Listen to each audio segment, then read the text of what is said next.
Hello World, c'est Le Chat, de la chaîne Le Chat Paris Coding Live. J'espère que tu vas bien. On se retrouve aujourd'hui pour le 6e épisode de ta série de vidéos où tu apprends Vue.js 3 en codant Uber Eats.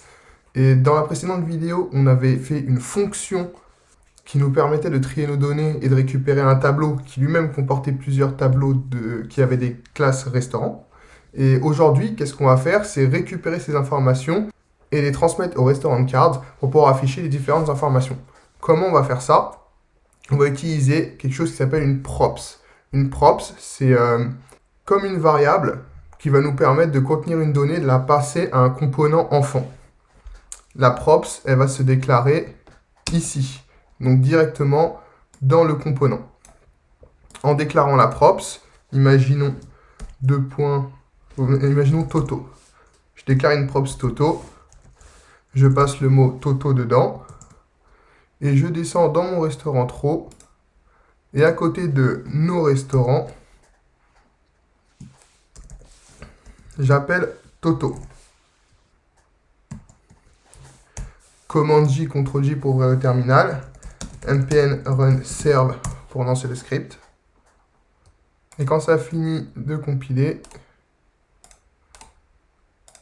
on fait commande clic. Donc là, on n'a pas d'erreur. Ah si, on a le warning. Donc là, il nous dit property Toto was accessed during render but is not defined on the instance. Donc la propriété Toto n'est pas définie dans l'instance. On a déclaré la propriété Toto dans le component row restaurant lors de sa déclaration, mais dans le fichier du component, on ne l'a pas déclaré. Et pour récupérer la props qu'on aura déclarée dans la balise, donc dans sa déclaration, dans le export default, il faut ouvrir un objet props. Donc props, c'est un objet. Et dans l'objet props, on va déclarer toutes nos props. Donc la props qu'on avait appelée Toto. Et quand on déclare une props, on doit soit lui attribuer un type, donc Toto type string, c'est-à-dire type chaîne de caractères par exemple. Et là, si je fais commande S, on voit nos restaurants Toto. Donc j'ai passé une information dans la déclaration de mon restaurant trop et j'ai pu la récupérer dans le fichier. En quoi ça nous intéresse toi et moi? C'est parce qu'on va récupérer les informations qu'on a créées dans notre tableau restaurant data ou voilà, data restaurant.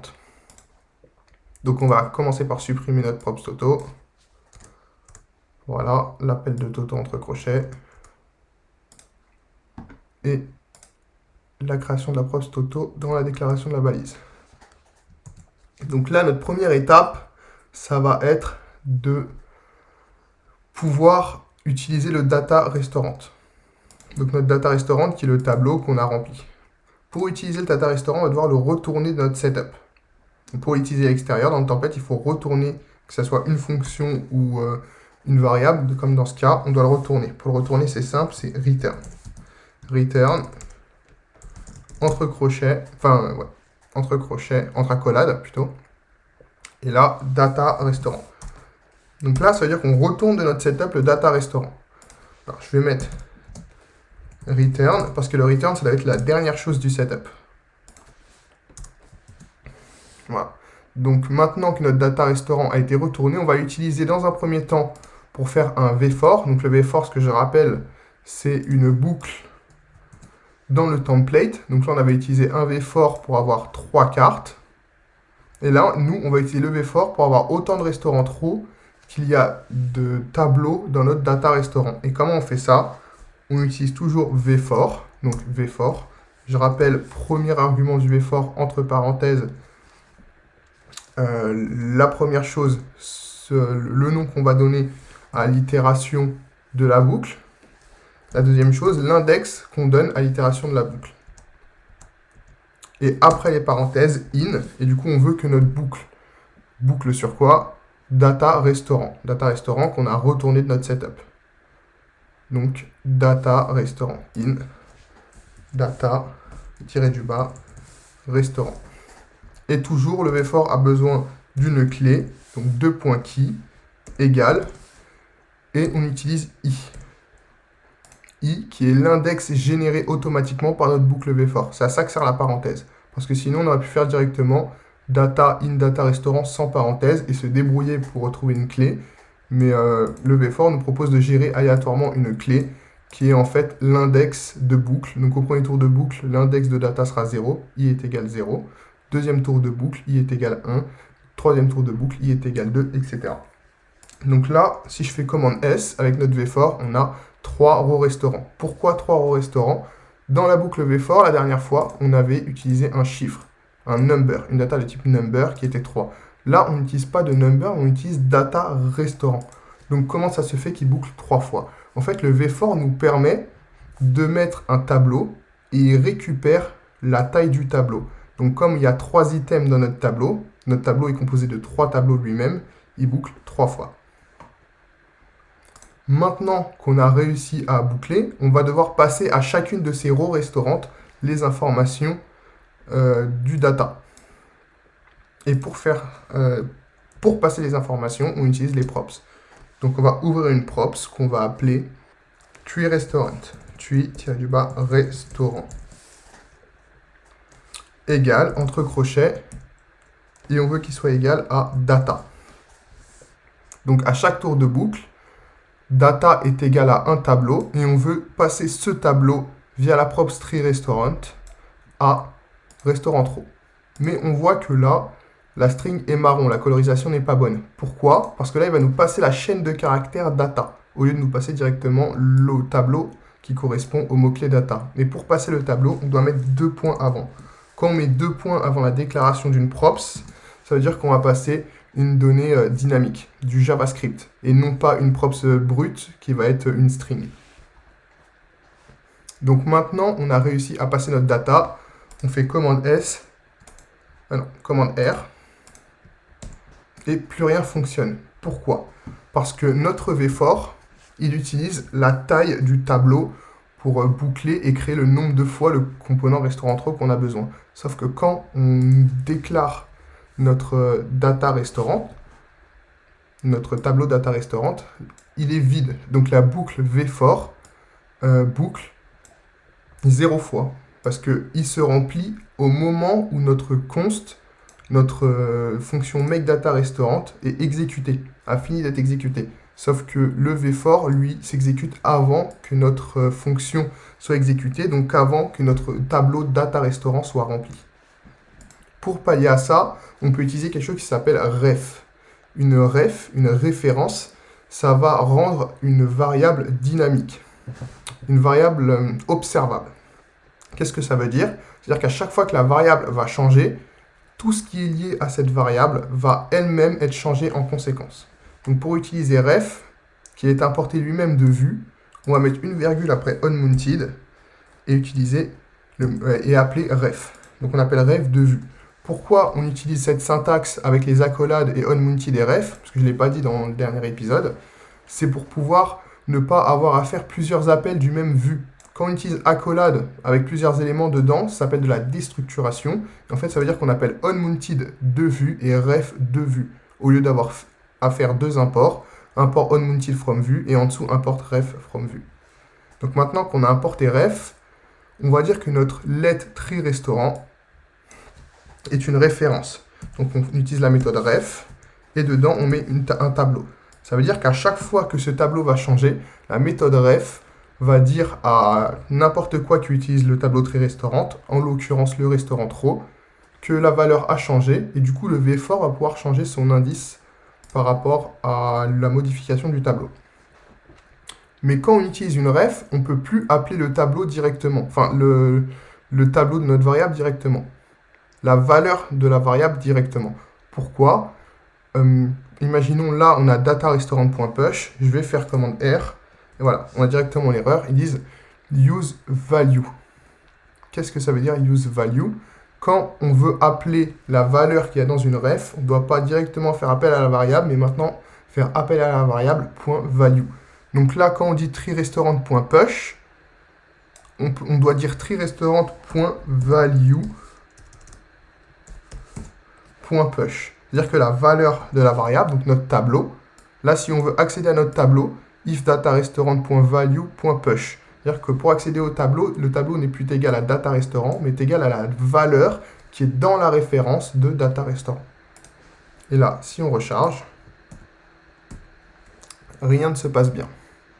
Must use .value, .write the value. Ok. Ligne 3713. 3713.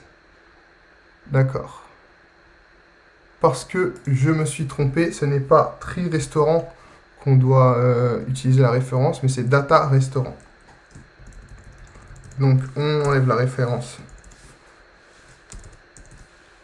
de là. Là, j'avais bien ciblé le data restaurant, mais du coup, on rajoute la référence ici.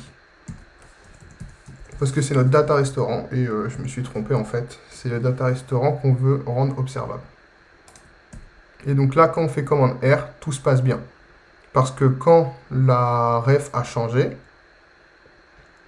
quand le data restaurant a changé via les conséquences de notre fonction, la ref a bien communiqué à notre vFor que la donnée, la valeur de notre tableau data restaurant avait changé. Et maintenant, le vFor prend ça en conséquence. Donc première étape, elle a bien été faite. Et maintenant, on sait que quand on a une variable qui a une valeur qui est amenée à changer, imaginons un nombre de likes dans un réseau social, il faut l'englober d'une référence pour que tout ce qui soit lié à cette donnée puisse elle-même être immuté, être changé. Donc on doit rendre la variable référencée, donc via ref ou sinon observable.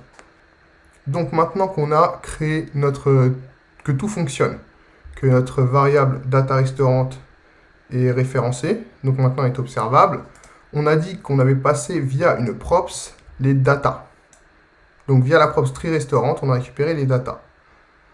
Donc maintenant, dans notre component restaurant row, on va déclarer la props. Donc props, on ouvre l'objet.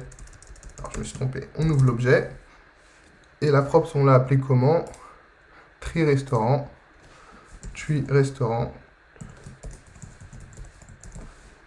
Et c'est un array. Array qui veut dire tableau. Donc on déclare le type array. Maintenant que notre props tree restaurant a été passé, on n'a plus besoin de faire le vFor par rapport à un chiffre fixe qui va être 3, mais on va le faire par rapport à la taille de notre tree restaurant. Vu qu'il s'appelle tree restaurant, on sait que dedans il y a 3 classes restaurant. Et on va utiliser le même procédé pour passer les données de la home au restaurant row, pour passer les données du restaurant row jusqu'au restaurant card. Donc on va utiliser les props. Pour vérifier que tout est OK, je recharge. Il n'y a apparemment aucun problème. Et du coup, maintenant, on va redescendre la donnée. Et on va dire qu'on va l'appeler info restaurant. Info-restaurant égale. On n'oublie pas de mettre les 2 points avant pour dire que ça va être des données dynamiques.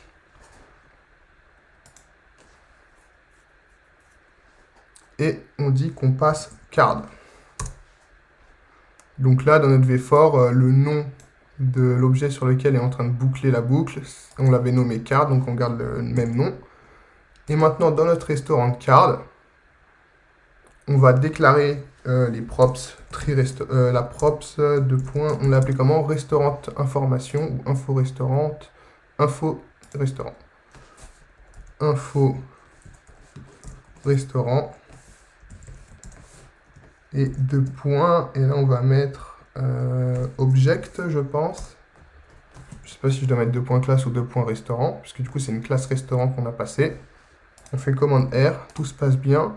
On regarde juste dans la console si on n'a pas des messages de warning. Non, on n'a pas de message de warning ou de problème, c'est excellent. Et maintenant qu'on a récupéré nos infos restaurants, on va changer le titre par info restaurant.name pour vérifier que tout se passe bien.